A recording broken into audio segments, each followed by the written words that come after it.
សួស្តីអ្នកទាំងអស់គ្នាថ្ងៃនេះមកមើលជីវិតស្ត្រីមេផ្ទះរកភាកដាតឃើញទាំងភាកលេខប្រមាណទាំងភាកប្រមាណទេព្រោះវាអត់ចេះចប់អត់ចេះហើយ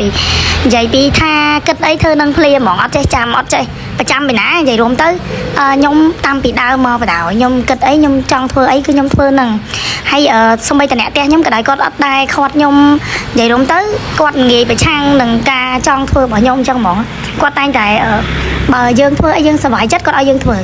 ចឹងហ្មងហើយខ្ញុំ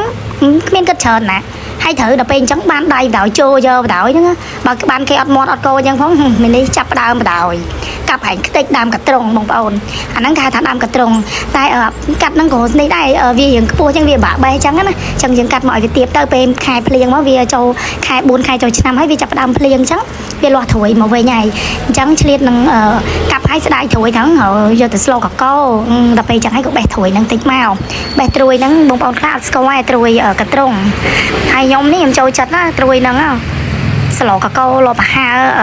ស្លអីគឺឆ្ងាញ់ខ្ញុំចូលចិត្តបន្លែពណ៌បៃតងខ្ញុំនឹងមើលសាច់ខ្ញុំមើលនិយាយពីថាឡើងខ្មៅអញ្ចឹងហ្មងញ៉ាំតែបន្លែសាច់ឡើងដូចបន្លែខៀវខ្ចីអញ្ចឹងហ្មងសាច់អញ្ចឹងលើកទឹកចិត្តឲ្យបងប្អូនញ៉ាំបន្លែបានច្រើន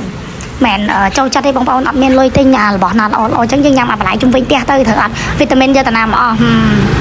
ហើយនិយាយពីថាអើយកំពូកូនតោះមិនអីចាក់ទឹកចាក់អីឡើងហៀហូពេញទឹកពេញដីហ្នឹងហើយបោះពីខាងក្នុងហើយមកឆ្លៀតចេញមកបោះខាងក្រៅនឹងទៀតអូនិយាយពីសម្រាមនិយាយពីទើហើយកំពូអ្នកទើហើយខ្ញុំនេះមហាសែនទើហ្មងលេខ1ហ្មង number 1 on the world បតើ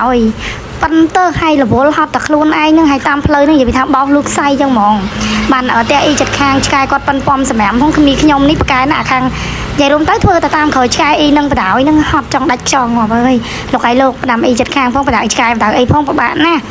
ថ្ងៃបរិយាអាណាខ្លាំងបោកអត់មានបានធ្វើការងារអីផ្សេងសោះងើបពីដីហ្នឹងឃើញសម្រាប់ពេញមុខផ្ទះបដ ாய்